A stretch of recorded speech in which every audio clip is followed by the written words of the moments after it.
कार्तिक माह में पवित्र नदी या जल से स्नान और कार्तिक मास की कथा का विशेष महत्व माना गया है। इस पूरे माह में कार्तिक स्नान और भगवान की आराधना की जाती है और कार्तिक मास की कथा सुनी जाती है। इससे सांसारिक पापों का नाश होता है और भगवान श्री हरि विष्णु की कृपा प्राप्त होती है। कार्तिक स्नान और कार्तिक मास की कथा की पुराणों में बड़ी महिमा बताई गई है। आइए जानते हैं कार्तिक मास की कथा, कार्तिक मास की कहानी। कार्तिक मास की कथा। एक नगर में एक ब्राह्मण और ब्राह्मणी रहते थे। वे रोजाना 7 कोस दूर गंगा यमुना स्नान करने जाते थे। इतनी दूर आने जाने से ब्राह्मणी थक जाती थी। तब ब्राह्मणी कहती थी कि हमारे एक बेटा होता तो कितना अच्छा रहता। बेटे के बहू आती तो हमें घर वापस जाने पर खाना बना हुआ मिलता और बहू घर का काम भी कर देती। ब्राह्मणी की बात सुनकर ब्राह्मण ने कहा कि तूने बात तो सही कही है, चल मैं तेरे लिए बहू ला ही देता हूँ। ब्राह्मण ने कहा कि एक पोटली में आटा डालकर कुछ मोहरे रख दे। ब्राह्मण के कहे अनुसार ब्राह्मणी ने पोटली बांधकर दे दी और पोटली लेकर ब्राह्मण चल गया। ब्राह्मण अभी कुछ दूर गया ही था कि उसे यमुना के किनारे बहुत सी सुंदर लड़कियां दिखाई दी। वे रेत में घर बनाकर खेल रही थी। उनमें से एक लड़की ने कहा कि मैं अपना घर नहीं बिगाड़ूंगी, मुझे तो रहने के लिए ये घर चाहिए। लड़की की बात सुनकर ब्राह्मण मन ही मन सोचने लगा कि बहू बनाने के लिए यही लड़की सही रहेगी। जब वह लड़की जाने लगी तो ब्राह्मण भी उसके पीछे पीछे उसके घर तक चला गया। वहां जाकर ब्राह्मण ने कहा कि बेटी, अभी कार्तिक मास चल रहा है, इसलिए मैं किसी के घर खाना नहीं खाता। मैं आटा लेकर आया हूँ, तुम अपनी माँ से पूछो कि क्या वह मेरे लिए आटा छान कर 4 रोटी बना देगी। यदि वह मेरा आटा छान कर रोटी बनाएगी तो ही मैं रोटी खाऊंगा। लड़की ने जाकर अपनी माँ से सारी बात कह दी। माँ ने कहा ठीक है, जाकर बाबा से कह दे कि वह अपना आटा दे दे, मैं रोटी बना दूंगी। जब वह आटा छानने लगी तो आटे में से मोहरे निकली। वह सोचने लगी कि जिसके आटे में इतनी मोहरे हैं उसके घर में कितने मोहरे होंगे। जब ब्राह्मण खाना खाने बैठा तो लड़की की माँ ने कहा, बाबा आप अपने लड़के की सगाई करने जा रहे हो। तब ब्राह्मण ने कहा कि मेरा बेटा तो काशी में पढ़ने गया हुआ है, लेकिन यदि तुम कहो तो खान कटोरे से विवाह करके तेरी बेटी को अपने साथ ले जाऊं। लड़की की माँ ने कहा ठीक है बाबा, और खान कटोरे से शादी करके ब्राह्मण के साथ भेज दिया। ब्राह्मण ने घर आकर कहा, रामू की माँ दरवाज़ा खोल कर देख, मैं तेरे लिए बहू लेकर आया हूँ।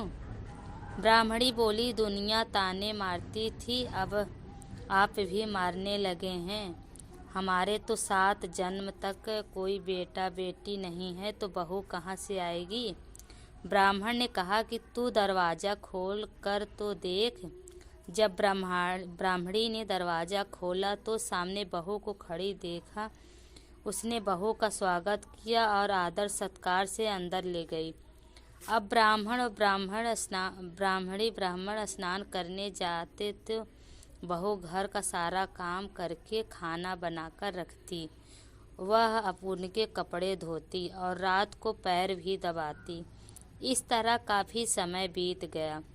ब्राह्मणी ने अपनी बहू से कहा कि बहू, कभी भी चूल्हे की आग मत बुझने देना और मटके का पानी खत्म मत होने देना। एक दिन चूल्हे की आग बुझ गई। तब बहू भागी भागी अपने पड़ोसन के पास गई और कहा कि मेरे चूल्हे की आग बुझ गई, मुझे थोड़ी आग चाहिए। मेरे सास ससुर सुबह 4 बजे से गए हुए हैं, वह थके हारे आएंगे इसलिए मुझे उनके लिए खाना बनाना है। तब पड़ोसन ने कहा कि तू तो बावली है, तुझे यह दोनों मिलकर पागल बना रहे हैं। इनके कोई बेटा नहीं है। बहू ने कहा, नहीं ऐसा मत बोलो, इनका बेटा तो बनारस काशी में पढ़ने गया है। तब पड़ोसन ने कहा कि यह तुझे झूठ बोलकर लाए हैं, इनके कोई बेटा नहीं है। अब बहू पड़ोसन की बात में आ गई और कहने लगी कि अब आप ही बताओ मैं क्या करूं। पड़ोसन ने कहा कि करना क्या है, जब तुम्हारे सास ससुर आए तो जली फूकी रोटियां बनाकर देना और बिना नमक की दाल बनाकर देना। खीर की कड़छी में दाल में और दाल की कड़छी खीर में डाल देना। वह पड़ोसन की सारी सीख लेकर घर आ गई। जब उसके सास ससुर घर आए तो उसने ना तो उनका आदर सत्कार किया, ना ही उनके कपड़े धोए। जब उसने सास ससुर को खाना दिया तो सास बोली, बहू आज यह रोटियां जली फूकी क्यों हैं और दाल भी अलूनी है। तब बहू ने पलट कर जवाब दिया कि एक दिन ऐसा खाना खा लोगे तो कुछ बिगड़ नहीं जाएगा तुम्हारा। सास ससुर की खरी खोटी सुनाकर वह फिर से पड़ोसन के पास गई और बोला कि अब आगे क्या करना है। पड़ोसन ने कहा कि अब तुम सातों कोठों की चाबी मांग लेना। अगले दिन जब वह स्नान करने के लिए जाने लगे तो बहू अड़ गई कि मुझे तो सातों कोठों की चाबी चाहिए। तब ससुर ने कहा कि इसे चाबी दे दो, आज नहीं तो कल इसे ही देनी है। तब सासू ने बहू को चाबी दे दी। सास ससुर के जाने के बाद जब बहू ने दरवाजे खोले तो देखा कि किसी अन्न भरा हुआ है, किसी में धन है और किसी कोठे में बर्तन पड़े हैं। जब उसने सबसे ऊपर 7वां कोठा खोला तो देखा कि शिवजी, पार्वती माता, गणेश जी की लक्ष्मी माता जी, पीपल पथवारी कार्तिक के ठाकुर, राई दामोदर तुलसा जी का बिड़वा, गंगा यमुना व 33 कोटि देवी देवता विराजमान हैं। वहीं पर एक लड़का चंदन की चौकी पर बैठा माला जप रहा था। यह सब देख कर उसने लड़के से पूछा कि तू कौन है।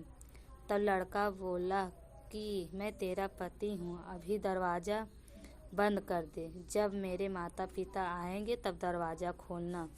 यह सब देखकर बहू बहुत खुश हुई और 16 श्रृंगार कर सुंदर वस्त्र पहनकर अपने सास ससुर का इंतजार करने लगी। उसने अपने सास ससुर के लिए अच्छे अच्छे पकवान बनाए।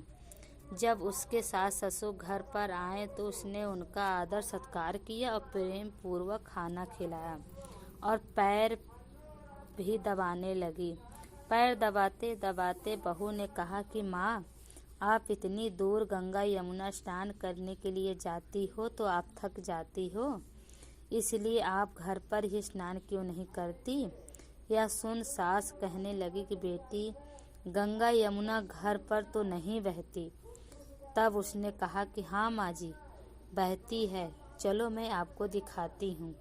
जब बहू ने 7वां कोठा खोल कर दिखाया तो उसमें शिव जी, पार्वती जी, गणेश जी, लक्ष्मी जी, पीपल पथवारी कार्तिक के ठाकुर, राई दामोदर तुलसा जी का बिड़वा, गंगा यमुना बह रही हैं और 33 कोटि देवी देवता विराजमान हैं। वहीं चौकी पर बैठा एक लड़का माला जप रहा है। माँ ने कहा कि बेटा तू कौन है। लड़का बोला, माँ मैं तेरा बेटा हूँ। तब ब्रह्माणी ने पूछा कि तू कहाँ से आया है। लड़के ने जवाब दिया कि मुझे कार्तिक देवता ने भेजा है। बुढ़िया ने कहा कि बेटा यह दुनिया कैसे मानेगी कि तू मेरा बेटा है। बुढ़िया ने कहा कि कुछ विद्वान पंडितों से मदद मांगी। पंडितों ने कहा कि इस बार बहू बेटा खड़ा हो जाए और उस पार बुढ़िया खड़ी हो जाए तो बुढ़िया ने चमड़े की अंगियां पहनी हो और छाती में से दूध की धार निकलकर बेटे की दाढ़ी मूछ भीगे। अब पवन पानी गठ जोड़ा बंधे, तब माने कि यह बुढ़िया का ही बेटा है। उसने ऐसा ही किया। चमड़े की अंगिया फट गई और छाती में से दूध की धार निकलकर बेटे की दाढ़ी मूंछ पर भीग गई। पवन पानी से बहू के बेटे का गठजोड़ बंध गया। यह सब देखकर ब्राह्मण और ब्राह्मणी की खुशी का ठिकाना न रहा। हे कार्तिक के ठाकुर, जैसे ब्राह्मण ब्राह्मणी को बहू बेटा दिया वैसे सबको देना। कार्तिक मास की कथा सुनने और हुंकारा भरने वाले सब पर कृपा करना। यह थी कार्तिक मास की कथा। हमें आशा करती हूँ कि आपको कार्तिक मास की कथा पसंद आई होगी। धन्यवाद।